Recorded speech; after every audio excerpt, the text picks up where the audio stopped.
Adil Mirza beloved লিখেছেন নাবিলা ইকশ। পর্ব সংখ্যা ১৪।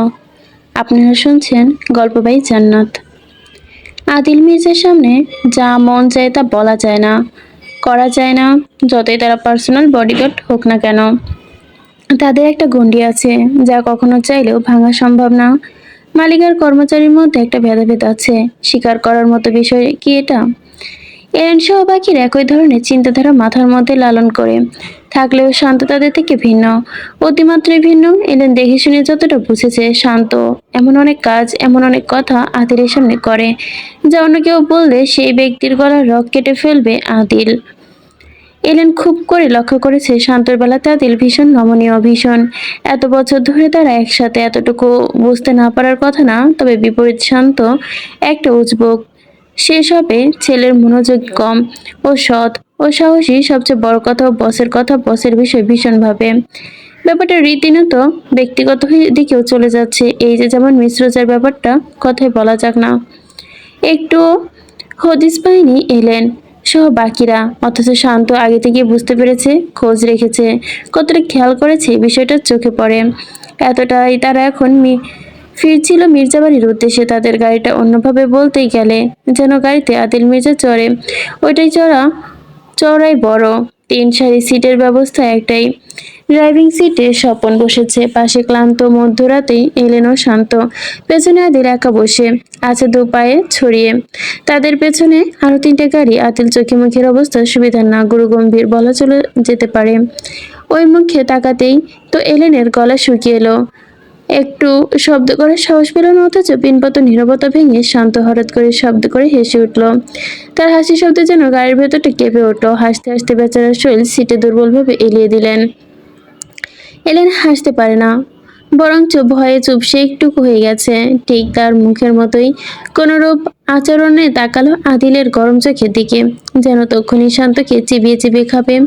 শান্ত কোনো প্রকারে নিজেকে অট্টহাসি চেপে বলল, বস, আই এম সো সরি। কিন্তু বেচারা কদিন বোধহয় ঘর ছেড়ে বেরোবে না, ভীষণ ভয় পেয়েছে বলেই আরেক চেট হাসলো। এলেন ভয়ে নিজের সিটে সিটিয়ে গেল। সে মোটেও মার খেতে চায় না। চোখ মুখ বুঝে তীব্র শব্দ হলো।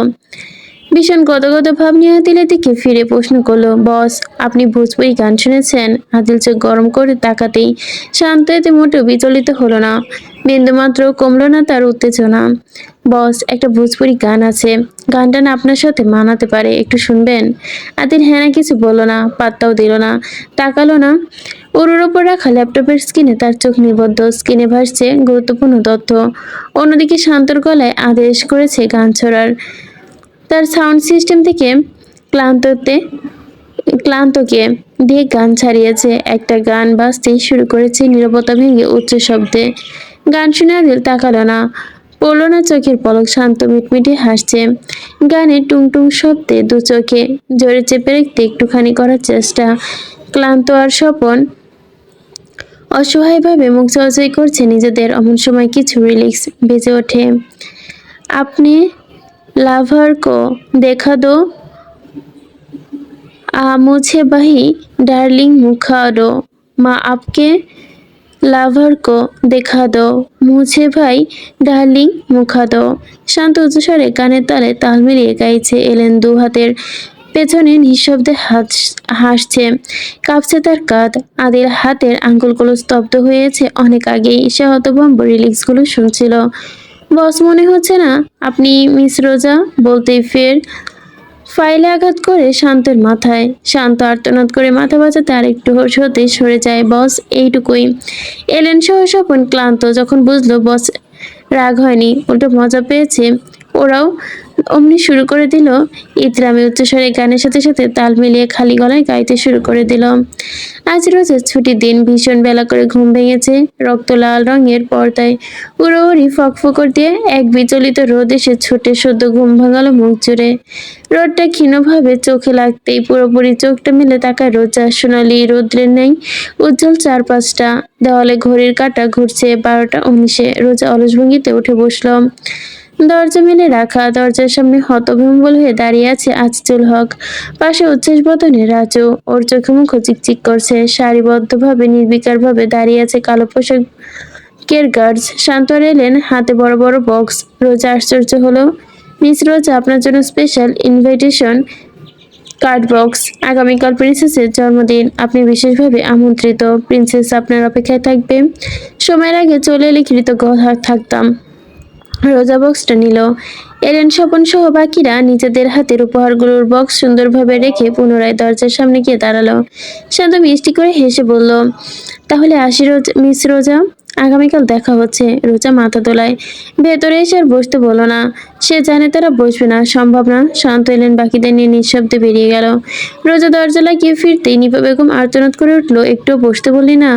রোজা অসহায়ভাবে মাথা দুলিয়ে বলল, বসবে না মা, ওদের রুলস নেই, এসব তুমি বুঝবে না। রোজা গিয়ে জুবুথুবু মেরে বসলো সোফায়। বডগার্ডস বক্স খুলতেই ভীষণ চমৎকারভাবে বানানো হয়েছে। বড়লোকদের সব বড়লোকই কারবার, তাদের পুরো পরিবারের দাওয়াত হয়েছে। কার্ডের ভেতর হৃদের মিষ্টি একটা ছবির কার্টুন আকারে দেওয়া হয়েছে। রোজা আনমনাভাবে ছবিটাই হাত বোলালো। ইতিমধ্যে রাজু বক্সগুলো নজর বুলিয়ে চিৎকার করে উঠল। ওর চিৎকারে বাড়িঘর তুঙ্গ। রোজা একটা বক্স বুকের সাথে জড়িয়ে পড়ে কেঁদেই ফেললো। আপু দেখো, এটাই আমার নাম লেখা, দিস ইজ ফর মি।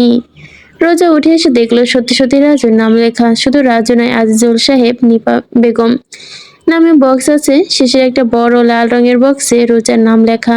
রোজা ওটা তক্ষুনি ধরলো না। বাবা মায়ের আনন্দে দিশেহারা ভঙ্গিতে বক্স উন্মোচনের কাণ্ড দেখলো। নিপা বেগমের জন্য জামদানি সাদা রঙের পাড়ে কালো, আজিজুল সাহেবের কালো সাদার মিশ্রণে থ্রি পিস স্যুট, একই রকম রাজুরও। রাজু ভীষণ খুশি, কাপড় চোপড় নিয়ে নিজের রুমে চলে গেল হন্তদন্ত ভঙ্গিতে। কিরে মা, তোরটা খুলবি না? আচানক নিপা বেগম বলে বসলো কথাটুকু। রোজা অনিচ্ছুকভাবেই বক্সটা খুলতে হাতে নিল। সবাই বসে খুললো একটা জর্জেটের কারচুপি করা শাড়ি, লাল রঙের। রোজা ধরতে বুঝতে পারলো জর্জেটের কোয়ালিটি চমৎকার। এত মসৃণ আর নরম, ছুতে মনে হচ্ছে গলে যাবে। দামি জিনিস এমন দেখলেই বোঝা যায়। তবে লাল কেন? থিম তো সাদা কালো, কিন্তু তারটা কেন লাল? নাকি লালও আছে, সে জানে না। রোজার অবশ্য সেদিকে মাথা ঘামানোর সময় রইল না। তাকে এখন বেরোতে হবে, হৃদির জন্য শপিং করবে, অনেক অনেক কিছু। রোজা নিজের গাড়ি আছে, ড্রাইভিং লাইসেন্স আছে। কাজের উছিলা দিয়ে নিজের গাড়ির প্রয়োজন হয় না বলে নিজের গাড়িটা চালানোই হয় না, এরকম। ছুটির দিনগুলো যতটুকু সে বেরোয় তখনই গাড়ি বের করা হয়।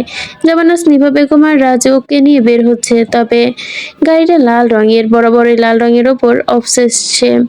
ছোটবেলা থেকে কাপড় চোপড়ের মধ্যে লাল রঙের ছড়াছড়ি তার। রাস্তায় জ্যাম পড়েছে, বিশ্রী রকমের জ্যাম। ঢাকা শহরের অলিগলি জ্যাম। 10 মিনিটের রাস্তাটুকু পেরোতেই আধ ঘন্টা লেগে যায়। হৃদির জন্য শপিং করে ফিরতে ফিরতে রাত 11টা। হৃদির পাশাপাশি রোজা নিপা বেগমের পছন্দের দুটো শাড়ি কিনে নিয়েছে। রাজুর জুতো জোড়া কিনে নিয়েছে। আজিজুর সাহেবের জন্য চমৎকার পাঞ্জাবি এনেছে।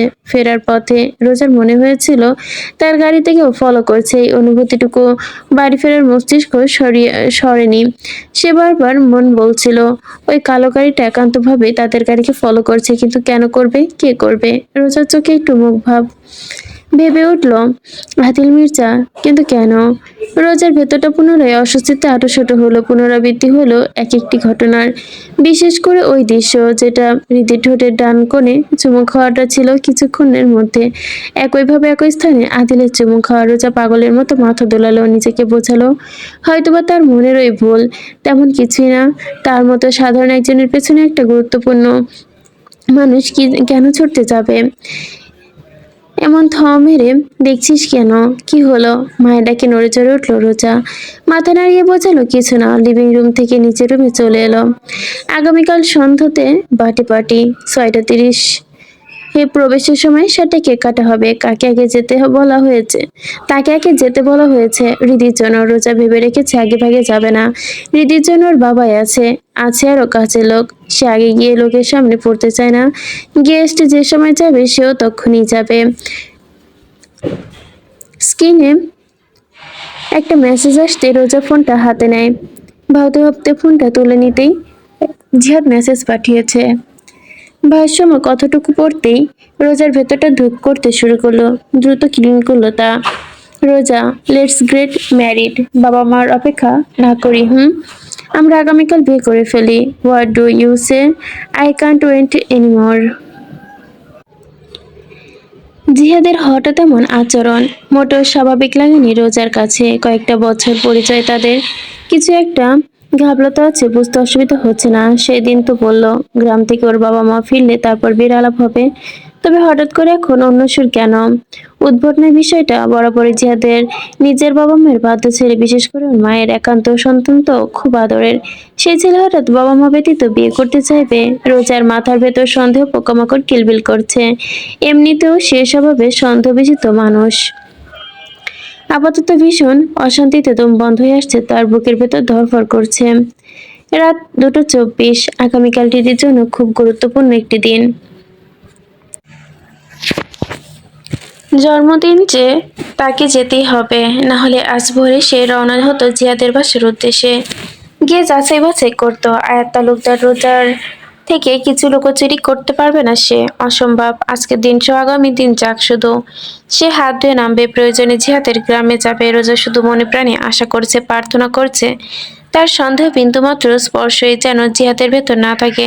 সে খুব করে চায় তাদের বিয়েটা হোক, সুন্দর একটা সংসার হোক। জিহাদের স্বপ্নের সাথে যেন তার অনেক স্বপ্ন জড়িত। রাতভর আলোচনা করা, তাদের কল্পনা, ভবিষ্যৎ, তাদের স্বপ্নগুলো, আকাঙ্ক্ষা মিথ্যে না হোক।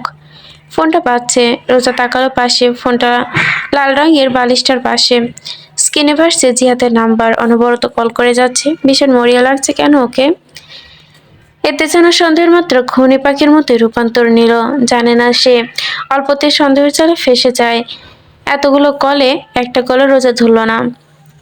তাকালো জানালার দিকে, স্লাইড করা কাঁচটা, পর্দা সরানো, মৃদু বাতাস প্রবেশ করছে। চারটা দেখা যাচ্ছে আধখণ্ডিত চাঁদের চারপাশেই জলজল করছে তারার সমাবেশ। চোখ বুজে দীর্ঘশ্বাস ফেল রোজা, ফোনটা বন্ধ করে রাখে, মাথাটা এলিয়ে দেয় নরম বালিশে। আগামীকালের জন্য ভালোভাবে যত্ন নেওয়া চুলগুলো মৃদু ভেজা ছাড়া, ব্রাউন রঙের চুলগুলো ছড়িয়ে নেওয়া লাল বেডশিটের ওপর। মাথার ওপর কালো রাঙা ফ্যানটা ঘুরছে। দৃষ্টি গিয়ে থাকে তার সাইড টেবিলে। রেদির সাথে তার ছবিটা ভীষণ আগের, পরিবর্তন নতুন একটা লাগানো দরকার। ভাবতে ভাবতে ক্লান্ত চোখ দুটো বুঝে চোখ ভাসে হৃদির মুখখানি। আমি অপেক্ষা করব। Snow slow what what we like late. খবরদার। রোজা হেসে ফেলল মন বাচ্চা বাচ্চা কণ্ঠে শুনে। প্রশ্ন করেছিল মিহি কণ্ঠে, লেট হলে কি করবে তুমি? হৃদি গম্ভীর হয়ে বলেছিল, মাই ড্যাড অ্যাজ আ গান। তখন প্রায় রোজা জল ঝুলে এসেছিল। আশ্চর্যের শিকারে পৌঁছে আতঙ্কিতভাবে বলেছিল, তুমি ওকে শুট করতে চাও? হৃদি ঘুমের সাগরে তলিয়ে যেতে যেতে আওড়িয়েছিল, ড্যাডকে বলবো স্নো হোয়াইটকে গান দেখিয়ে ধরে আনতে। ভয় পেয়ে যেতে চাইবে না আমাকে ছেড়ে। রোজা ফিক করে হেসে ওঠে বাচ্চাটার কণ্ঠের কথাগুলো মনে করে। সাত সকালবেলা স্নিগ্ধ নীরবতা ভেঙে নিপা বেগমের অভিযোগের স্বর, না খেতে খেতে এমন কাঠির মতো বানিয়েছিস শরীরটা, ফু দিলেই উড়ে যাবি। খাওয়া দাওয়া কেন অনীহা তোর? রাজু খাচ্ছে পরোটা, গরুর ঝোলে চুপিয়ে মুখে পড়তেই মাথা না তুলেই বলল, চিকন না মা, ওটা জিরো ফিগার, ডায়েট মেনটেন করে বানাতে হয়। তেলে বাগুনে জ্বলে ওঠে নিপা বেগম, হাতের কাছে থাকা ছেলের মাথায় থাপ্পড় বসিয়ে দিলেন। অসভ্য, ঘরের অসভ্য, এসব কি কথা? জিরো ফিগার আবার কি? তুই কি বুঝিস এসবের? রাজু চোখ তুলে তাকালো বেকুবের মতো।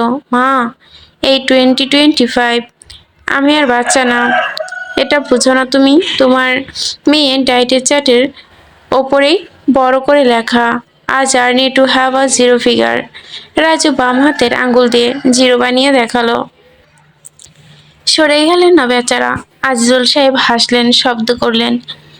এতে নিপা বেগম আরো যেন খেপলেন। কিছুক্ষণ গলা উঁচিয়ে চেঁচামেচি করলেন স্বামীর ওপরে।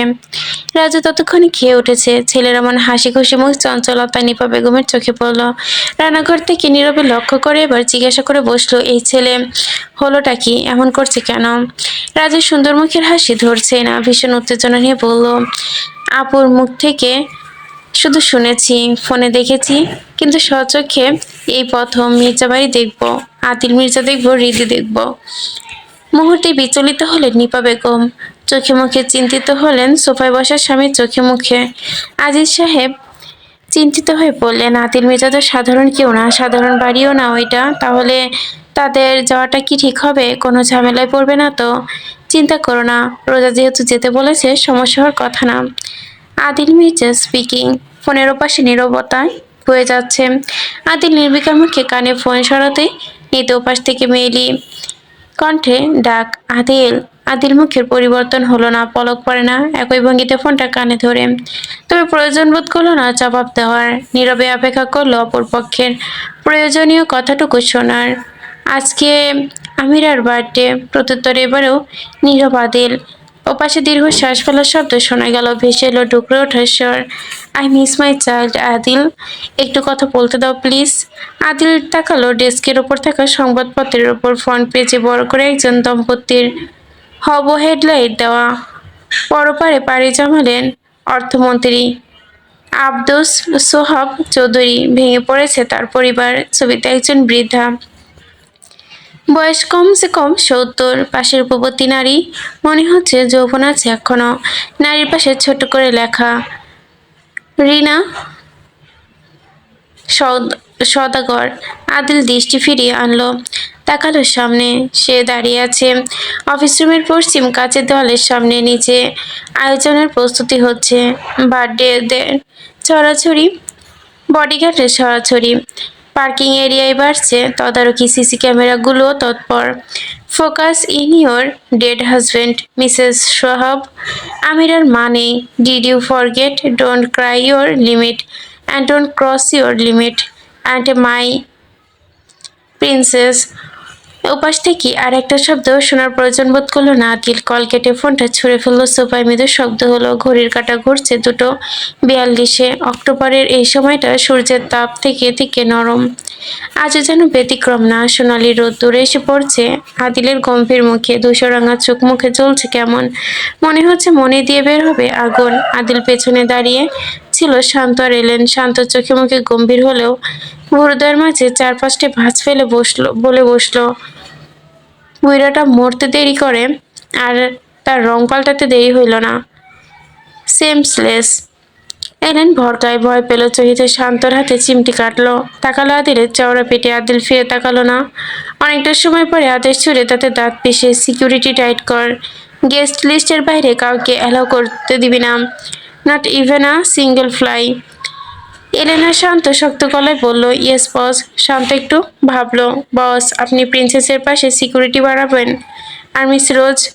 শান্ত ওর কথার মাঝে আদিল ভারী থমথমে গলায়, সেকেন্ড ওয়ার্নিং অফিসার রোজা। এলেন তৎক্ষণাৎ বুঝলো না তাদের বস কাকে মিন করছে। শুধু নামের সম্বোধন শুধু অজানা লাগলো। শান্ত চল ঝুলে আসায় পাশাপাশি গলার স্বরে নেমে এলো, কে রোজা? ও ও হো হ্যাঁ, মিস রোজাই। তাই তো বস। এলেন ঠোঁট কামড়ে হাসলো। আদিল ফিরে তাকাতেই শান্ত সৈনিকের মতো সোজা হয়ে দাঁড়িয়ে সেলুটকে বলল, কাকে পাঠাই তবে? আফটার অল নট মিস রোজা, জাস্ট রোজা। ও আদিল গম্ভীর মুখে 2 কদম এগিয়ে আসতে দ্রুত বেরিয়ে গেল শান্ত। এলেনও ভদ্রভাবে শান্তের পেছন পেছন বেরিয়ে দরজায় শব্দহীনভাবে লাগিয়ে আদিল ডান হাতের আঙ্গুলের সাহায্যে কপালে মালিশ করতেই ধরালো একটা সিগারেট। গিয়ে বসলো ডেস্কের চেয়ারে, ড্রয়ারে একটা ছবি উল্টে রাখা, গা চেয়ারে এলান দিয়ে ছবিটা তুলে নিল। ছবিতে দেখা গেল রোজাকে ড্রাইভ করছে। চোখে ভাসছে রোজার ড্রাইভিং করার ভঙ্গি। আশ্চর্যজনকভাবে গতকাল আদিল ফলো করেছিল রোজার গাড়িটা। তার কোনো ইন্টেনশন ছিল না। হঠাৎই সামনে পড়ে লাল রঙের গাড়িটায় সানগ্লাস চোখে দিয়ে ড্রাইভ করতে থাকা রোজাকে। সানগ্লাস চোখে ড্রাইভ করতে থাকা রোজাকে অন্যরকম লাগছিল আদিলের। মির্জাবাড়ির দৃষ্টি নিয়ে চলা রোজা ভিন্ন। হৃদিকে বাঁচানোর জন্য যে তেজস্বী রূপ দেখেছিল ওটাই বিদ্যমান ছিল ড্রাইভিংয়ে। আকর্ষণীয় লাগছিল। আদিল বিড়বিড় করল, ড্যাম ব্রড। সুবর্ণা ইসলাম একজন গুণী মেকআপ আর্টিস্ট। সচরাচর জনপ্রিয় মডেলদের জন্য কাজ করে থাকেন তিনি। শিল্পপতি আদিল মির্জার একমাত্র সন্তানের জন্মদিন আজ। তাকে চমৎকারভাবে তৈরি করছে সুবর্ণার আজ। সে নিজের টিম নিয়ে পৌঁছেছে মাত্রই।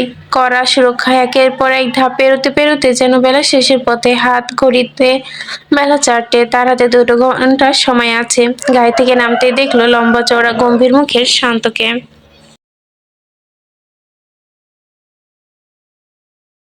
শান্ত কানে ব্লুটুথে কাকে যেন কিছু একটা হুকুম করে যাচ্ছে। মেকআপ আর্টিস্টদের আপ্যায়ন করতে হাত বাড়িয়ে স্বাগতমদের ইশারা করলো সুবর্ণা। লোকজনকে নিয়ে প্রবেশ করতে অট্টালিকার মধ্যে।